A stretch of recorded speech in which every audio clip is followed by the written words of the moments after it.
feel like this is like the beginning of a new year. Do you feel that? It's like summer's over. I know it's a little sad. We got some great days ahead, but it's good to have everyone here. I know some of you have been in your cottage for a while, and I barely recognize you, but you're all here. Some of you on Daybreak Live. We're so glad you're here. It's going to be a great Sunday. I just want to mention, this is the first Sunday back. Some of you know what happened, but Lou Musa had kind of an accident this summer. This was his first time back with us. And can we just express our love for Lou? So amazing. And in case you didn't pick it up, we're talking about dreams today. It's been a little subtle, but I'm going to invite someone up here to help me. Her name is Molly. And I've known Molly for a long time here. In fact, I knew her. I was her youth pastor back in the day. She's part of Daybreak. Everybody say good morning to Molly. How you doing? Good. Are you nervous? No. Okay, good. So we're going to play two truths and a lie. Okay, they all have to do with dreams, and they're from me, my life. So, Molly, you get to guess. There's one lie and two truths. You need to, and we're going to have everyone help you here a little bit here. So we're going to look at them here on the screen. So option one is I played a starring role as a second grader in a school play called Jeff's Dream. Okay.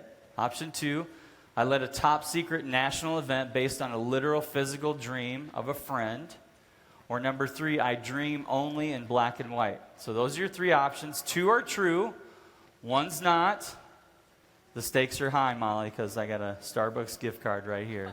It's got your name on it, all right? So let's take a quick vote here. How many of you would say you think the lie is option one? Just raise your hands. Jeff's Dream, okay. How many would say option two? That would be your guess. And then option three, how many people think a dream only in black and white? Okay, Molly, take a guess. What do you think? Two truths and a lie. Here we go. I think 3 is the lie. 3 is the lie. You chose wisely, Molly. Good job. Thank you. Thank you, everyone. Thanks, Molly.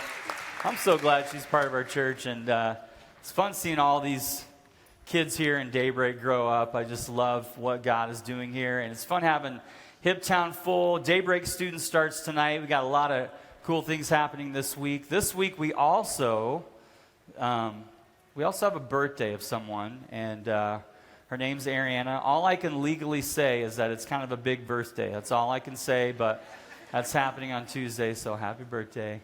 And that's coming up. And then next week, we've got something pretty cool. I want you to feel how incredible this week is going to be.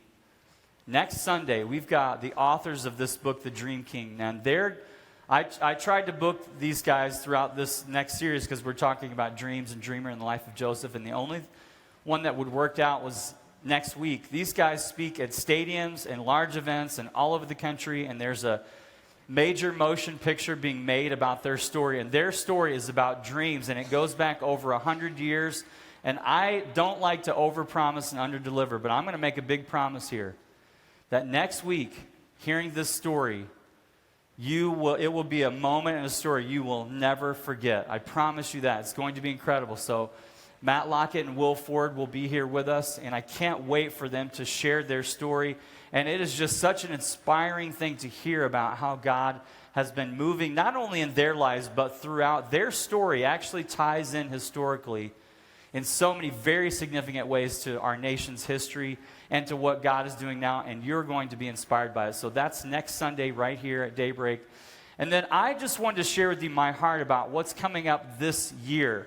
So this is a little bit of a new feel, like the beginning of a year, and we're getting back into the groove. And I want to just preview what we're going to be talking about this upcoming year. And you're going to see on the screen the different guides that represent a daily way that you can stay connected to the Bible and hearing what Scripture has to say, and also preparing you for what we're going to talk about on Sunday. So you're going to see a student version, an adult version, and a kids version up there that we're all using together. But we're talking over the next few weeks about Joseph and how he was a dreamer. His life was really defined by dreams and what that means for us and what God is saying to us through that. And then after that, we're going to spend a few weeks talking about parables that Jesus talked about. And these parables are powerful examples and speak to our everyday life. After that, believe it or not, it's Christmas. So we're going to be talking about the joy of the Savior coming to the world.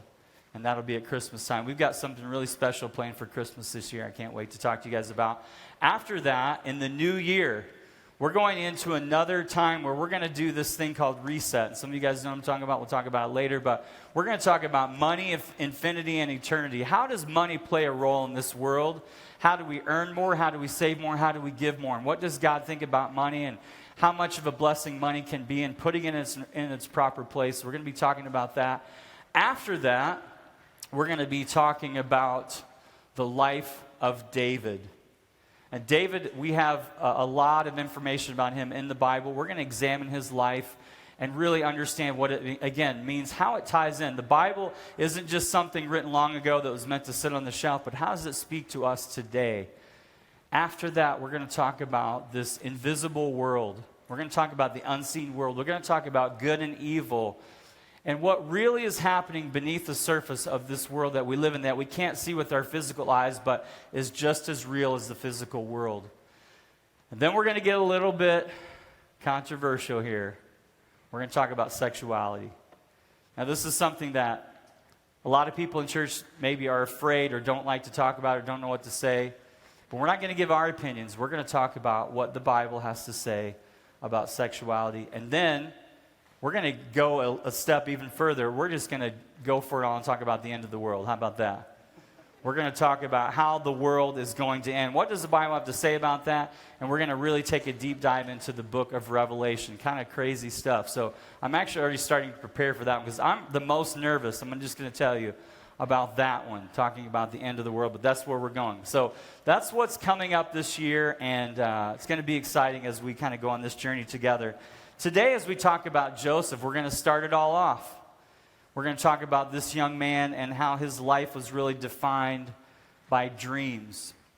You're going to learn a little bit more about this young man and why it's so important for us to hear his story, because it speaks so directly to your life right now today. So beginning right here at the start of his story, in Genesis 37, it said, Jacob lived in the land where his father had stayed, the land of Canaan.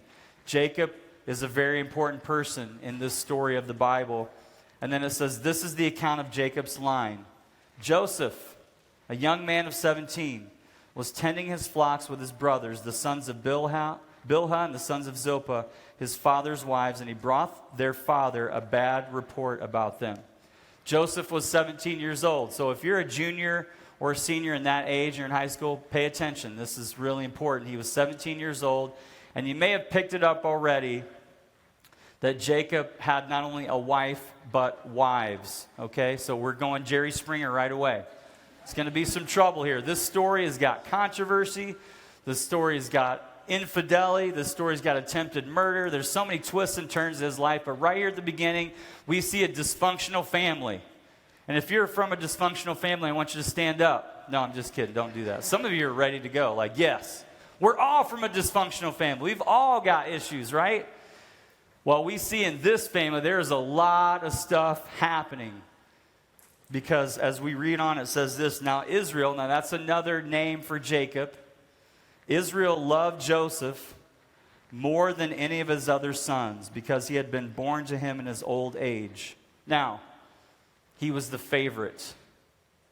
Anybody here brave enough by raising your hand to say, I was the favorite in my family? Were you the favorite? If you were the favorite, just raise your hand. Be proud for a second. Lou is raising his hand. I notice Wes is not raising his hand.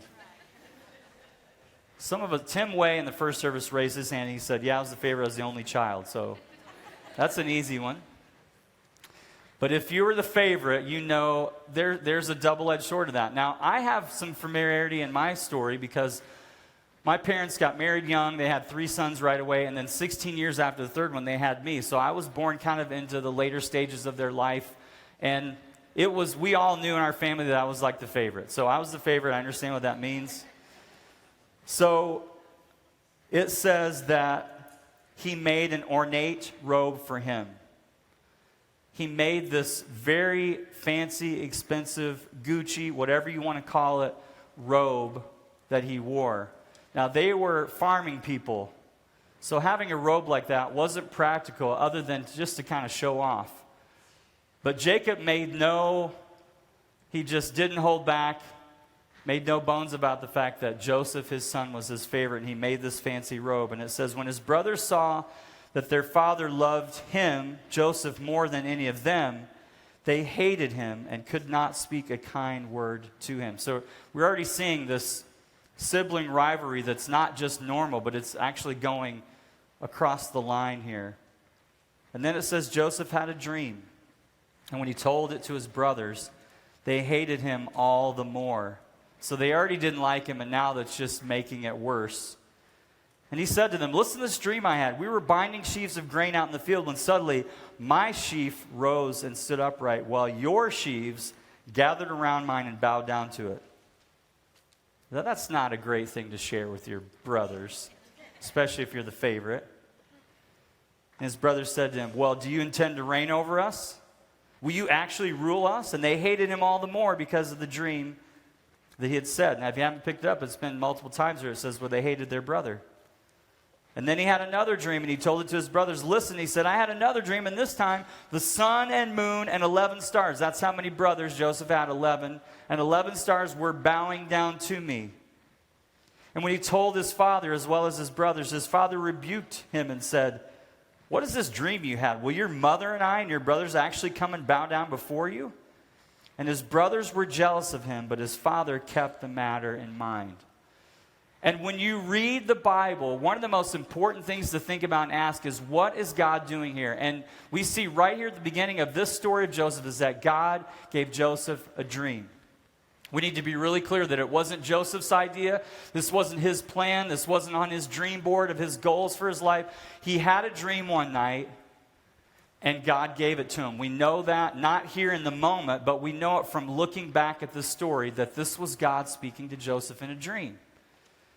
Now, we know of at least 21 instances in the Bible where someone had a dream and it was recorded and it was significant. And we're not talking about like they had an idea or a vision, but they went to sleep at night and they had a dream and they woke up and something significant happened. And we see dreams in this story later on. We see how they play a role in that. We see dreams later on with like a man named Nebuchadnezzar that interacted with Daniel. And we talked about that a year ago, if you remember that. That dream plays a significant role in that story. Solomon, the king of Israel, had a dream. Later on, we see that when Jesus is being arrested and he's before Pilate, the Roman governor, Pilate's wife, the night before Jesus comes in there, she has a dream. And she goes and warns her husband, Pilate, do not do anything to this man because I had a dream. And here's why I say that is because in these dreams in the Bible, all these dreams were treated with the gravity of what they might mean. Because those dreams were pivotal moments where, not only in their personal lives, but in biblical story and history, they changed things. And I know sometimes for us, in our American way of thinking, in our Western minds, we can think about dreams as kind of just these weird things that we don't understand. And in all the things that we know about human biology and neurology, what we still find so much mystery in is dreams. No one really understands how dreams work. And all the knowledge that we've gained and attained in our modern world, we still don't really understand dreams. But yet dreams, we see in the Bible, play a significant role. And I'm going to make a really safe assumption that for all of us here and everyone watching on Daybreak Live, that we've all had a dream, at least one in our lives that we've woken up in the morning and remembered, and we wondered what it meant. And so dreams today play a significant role in our world. And in fact, you didn't realize it, but there's been people that have had dreams that affect your daily life. Now, one guy named Jack Nicklaus, who's a 6-time Masters champ, was struggling with his swing, and he had a dream one night. This is true. And in this dream, he was swinging and just his game was so much more improved. And in the dream, he looked down at his grip of his hands on the club, and it was different than what he did in real life. And he remembered it when he woke up. And he actually tried what he dreamed, and his game improved. And he shares the story. He said, I'm somewhat kind of embarrassed to admit this, but my game actually improved because of a dream I had. Larry Page, 22-year-old young man, had a dream one night and woke up, and that dream became the algorithm from which Google was formed. Larry Page, one of the founders of Google. That affects you and me every day. Someone that was a young man had a dream, a literal dream, and it formed the algorithm for Google, the search engine that we all use. So dreams are significant things, but how do we put them in their place so that we can know if a dream is significant? And I want to step back for a minute from talking about dreams and say this, that when it comes to dreams, there's something bigger at play here, that there's a dream in this story, and you may dream, and God may use that, but the point is, God speaks. And God is reaching you. And you need to be listening for his voice. I don't stand up here as an expert on dreams, but I would say this. I think sometimes dreams are the only way God maybe can get through to us because our minds are so occupied with the everyday world and the noise and the distractions that maybe when our mind and our body is totally at rest, that God can somehow get through and speak. Because I've had dreams in my life that have played a significant role. Maybe you have too. Now, if you're raised in church, some of us here are raised in church and some of us weren't. It's okay, it doesn't matter. We're all welcome here at Daybreak, right? So it doesn't matter what you know. It doesn't matter if you know this story. Some of you do, but I think sometimes the danger, if we've grown up around faith or Christianity, or we've heard the Bible, we can just become accustomed to that voice and really not recognize it for what it is. Early on in our marriage, I went to a local radio station and recorded some of these little mini message things that was like the local pastor kind of deal, and they recorded them and then they played them later. And so it's just so happened that a few weeks after that, kind of forgotten about it, and we're in the car, and I turned the radio on, and guess who's on the radio? Yours truly. And I was like, that's really cool to hear your own voice on the radio. And it was before we had kids, and so it was just me and Ariana, and we were driving, and so I'm sitting there listening to myself, and I just actually stopped. I'm like, I wonder if she's going to pick up the fact that her brilliant, amazing, gifted communicator husband is on the radio. Nothing. So we're driving. I'm kind of looking over, and I'm like, how you doing? She's like, good. And I just kind of turned it up subtly, and nothing. And I go, man, this guy is so good. Have you heard this guy before? And she's like, no, I've never heard him. All right, so I turned it up a little more. I was like, man, listen to this. This guy is amazing. What do you think? She goes, yeah, he's okay. She didn't realize or recognize it was me just because it came in a totally different environment. I mean, here we are. She's hearing my voice live and on the radio. And it reminds me of our faith sometimes when we're maybe just so used to what we think God is like, or what we think he's going to say, or what we think he sounds like, that something like a dream might be just something completely different. But notice here that in the story that all of a sudden Joseph, he shares this dream, and we see that this dream was not well received, was it? That when he shares this dream, all of a sudden everything kind of starts to implode in their family. All of a sudden now it's like, hey guys, guess what? I had this dream. Now, we don't exactly know, but I'm going to make a pretty educated guess here from knowing this story, is that Joseph was probably aware of how his brothers felt about him. He's probably not naive to the fact that if he shared this, he might be just kind of rubbing it in, and I can imagine him there in his fancy coat with his brothers, and he's like, guys, check this out. I had this dream, and you guys are all going to bow down to me. Now, that's not something that people want to hear. You know, when it comes to living out our faith in our everyday world, there are some times when God is speaking and God is honing in on something in your life and God is leading you somewhere that it gets really difficult, and it often leads to a place where people around you just can't seem to understand. And often that understanding can turn ugly. That understanding can turn into people turning on you or talking about you or being against you. You know, it's really difficult in this world to be different, but what I found is that the dreams of God cause you to be different. That if you have a dream from God, you will live a different life if you chase after where God is leading.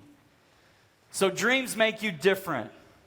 And I learned this early on in high school. I learned early in my faith journey when I got really serious about following Jesus.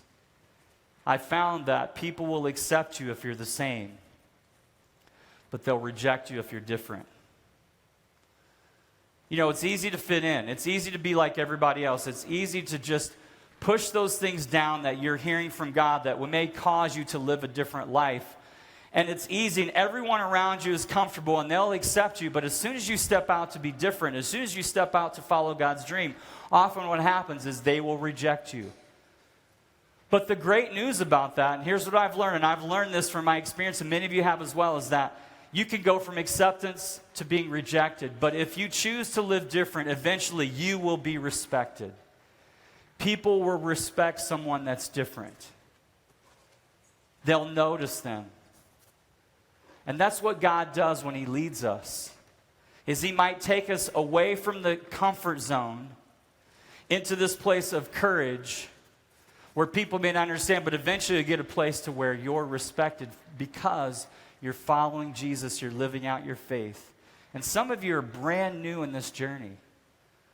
Some of you are brand new into faith, and you've just recently given your life to Christ, and you need to realize God has something original for you. You know what I've noticed is that the world is just full of copycats. That you look around the world and there's one original that will pop up and then everyone else will kind of follow.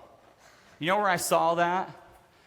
I saw that years ago when this show came out called American Idol. Do you remember American Idol when it first came out? Man, that show was hot. And it was basically a talent show with 3 judges and one was British.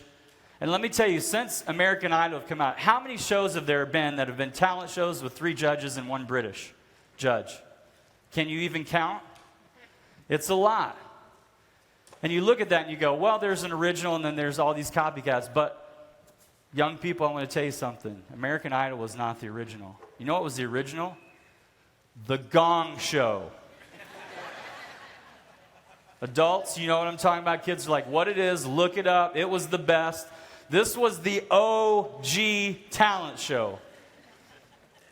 3 judges come out, wacky talents. That's where it all started. But what happens is there's an original, and then everyone else jumps on the bandwagon. And let me say this to you. God made you to be an original. God has a dream for you that's unique, and it's not like everybody else, and it won't look everybody else, and don't expect it to look like everybody else. Because whatever God has for you is different. Whatever God has for you is an original. And whatever God has for you, if you chase after where God is leading in your life, you will be noticed. You might be different, you might be rejected for a while, but you will be respected because you're chasing after the dream that God has for you. Not your dream, God's dream. And it might not be well received.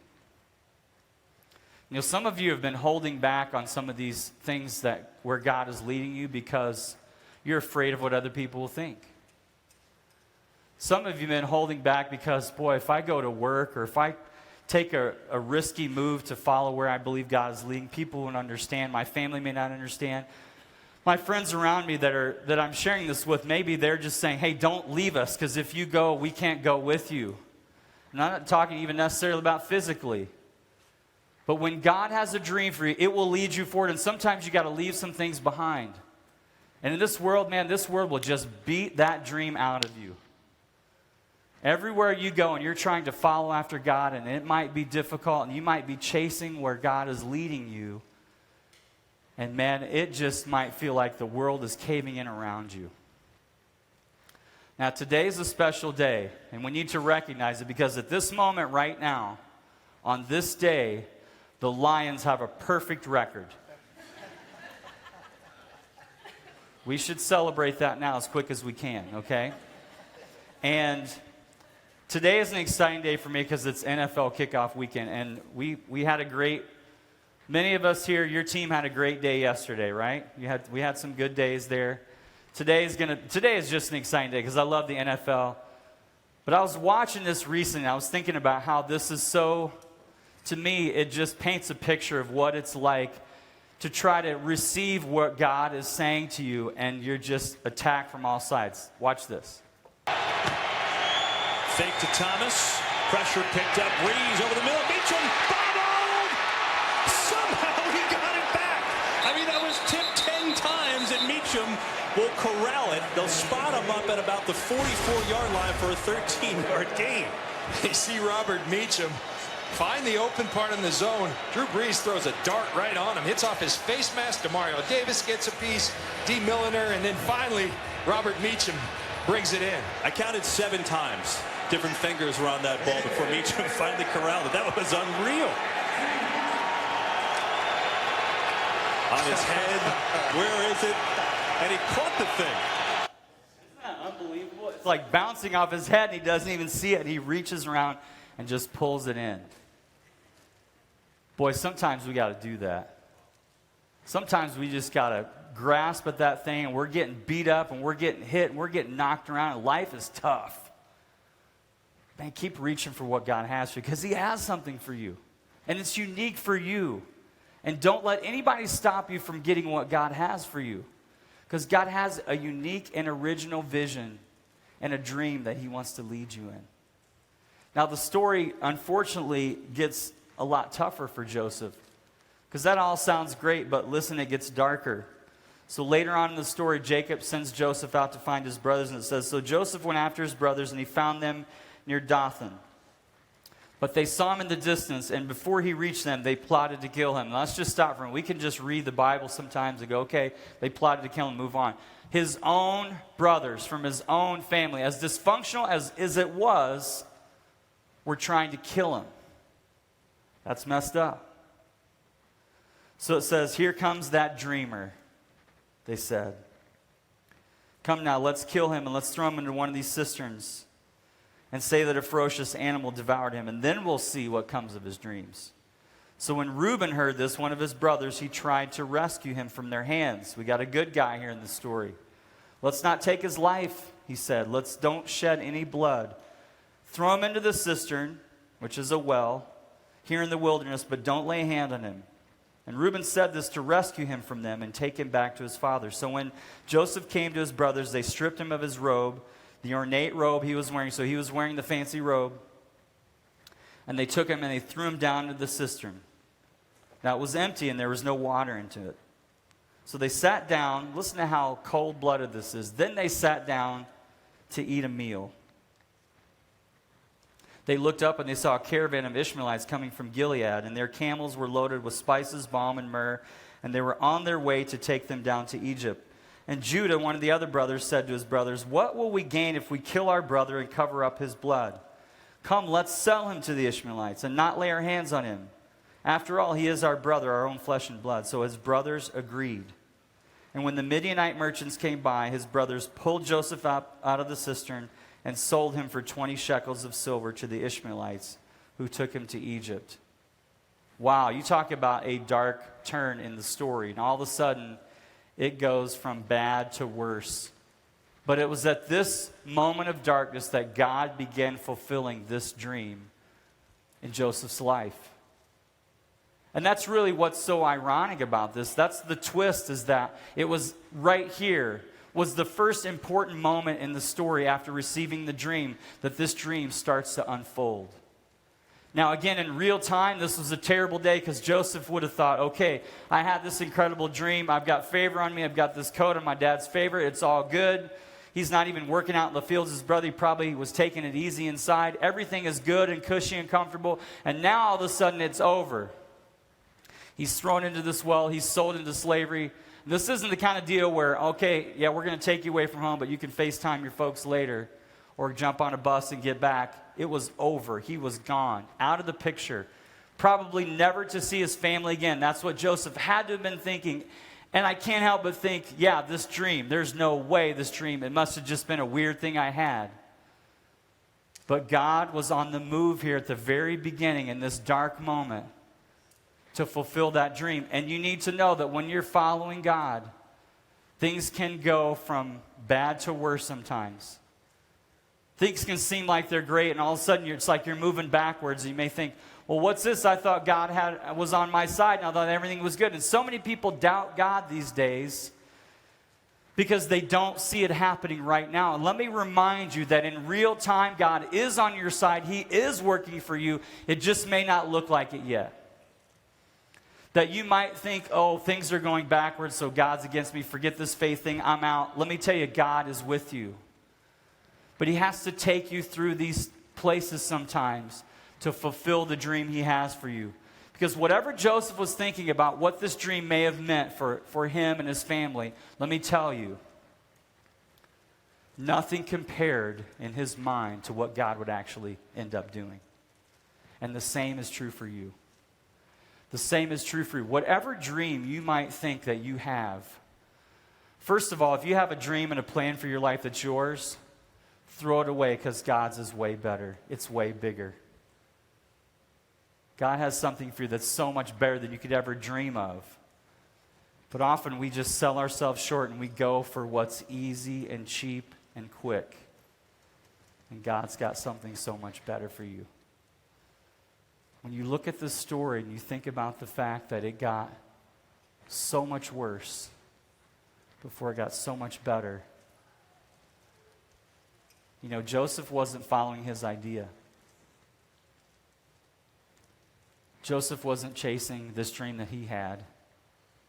You know what he was doing? He was following God's dream. Joseph was just simply living his life. What I don't want you to hear in the next few weeks as we talk about dreams and being a dreamer, and I hope you're a dreamer. I hope you're hearing from God. I don't want you to say, well, I'm going to chase after my dreams. I want to follow my dreams. This may sound totally opposite to you, but you need to be in a place where your dreams follow you. The dreams of God will follow you. Your job is to follow Jesus. When you follow Jesus, his dreams follow you. You don't have to worry about doing the right thing. You don't have to worry about being in the right place at the right time. God does all that. All we do is so simple as we follow him. That's it. That's all we have to do. And when we do that, his dreams follow us. Because he's got your best interests in mind when you follow him. You got to follow him. Some of you here, you've never made that decision. You've never said, I want to follow Jesus. And I want to give you an opportunity this morning to follow Jesus. Because it's a chance to set aside what's so much lesser for the greater that God has for you. I wanted to challenge all of us this morning. And I want all of us, my prayer for you, for our church right now, in this series especially, is that you would be in a place where you can hear from God. You would put yourself in a position where you can hear his voice. And for me, I love being inspired, but I also want something that I can kind of put a handle on it. And I've said it before, you've heard me say it for a few weeks, but there's nothing better I can think of than these right here. Just a way to get you engaged every day in your family, but putting yourself in position. And I'm going to challenge you very specifically here to give God the next 6 weeks. And to say, God, I want to put myself in a rhythm where I can hear from you. You know, if you find yourself kind of lost and going, what do? I want to hear God. I really do, Jeff, but I really don't know what to do. How does that play into my everyday life? Well, this is a start. Just tracking with us, maybe you and some coworkers or your family, whatever it might be. But picking up some of these growth guides and saying, I want to be in a place where I can hear from God. It's my open challenge to you. And some of you would say, well, I kind of got that down and I'm on board, Jeff, but is there anything maybe even a step further? And I'm going to challenge some of you here for the next 6 weeks to start a growth group and say, I want to meet with a group of people once a week and we're just going to talk about what we're learning together, talk about what we're doing at Daybreak. They may not even come to Daybreak. In fact, I hope that many of them don't. So whether you're here and you say, I've never followed Jesus, and I want to make that decision today, in just a minute here, I'm going to have us close this service in prayer, and I'm going to invite you, right as we begin to pray, to throw your hand up in the air and say, I want to make that decision today. Or if you want to say, I want to take that challenge to give God the next 6 weeks or start a growth group, I'm going to invite you just raise your hand. You might be 17 years old with your whole life ahead of you, just like Joseph. You say, I'm ready to start chasing after him, see the dreams he has for me. You might be 70, you might be 7, it doesn't matter. Bow your heads with me. We're going to close in prayer. And if that's you this morning, you go, I want to give my life to Jesus for the very first time. I want to take up this challenge that you have for us as a church. If any of those apply to you, just put your hand up right now. Hold it up just for a second. Let me see. Keep it up for a second. I'm seeing a lot of hands. It's amazing. All ages, too. It's so cool. Anybody else? Oh, I'm so encouraged. Let me pray. Father, I thank you for these friends that have responded today to your voice, and I pray that you'd help us as we're moving forward in our faith, God. Some of us today for the very first time, and we celebrate that. We thank you for anyone that might even be on Daybreak Live right now and say, I made that decision today. Lord, I thank you for blessing Daybreak with seeing this happen on a regular basis where people are giving their lives to you for the very first time. We celebrate that as a church. We celebrate the fact that many of us here are going to dedicate this next 6 weeks and say, God, I'm going to track with you here. Many will step out in great faith and start communities of people talking about what you're saying and doing in their lives together. And I pray your blessing over them as they do that. And we thank you, Lord. In Jesus' name, amen. Amen. I just realized I should have threw the Lions in there, but I didn't. But pray for them today. Grab a growth guide on your way out. Have a great week. We'll see you next week.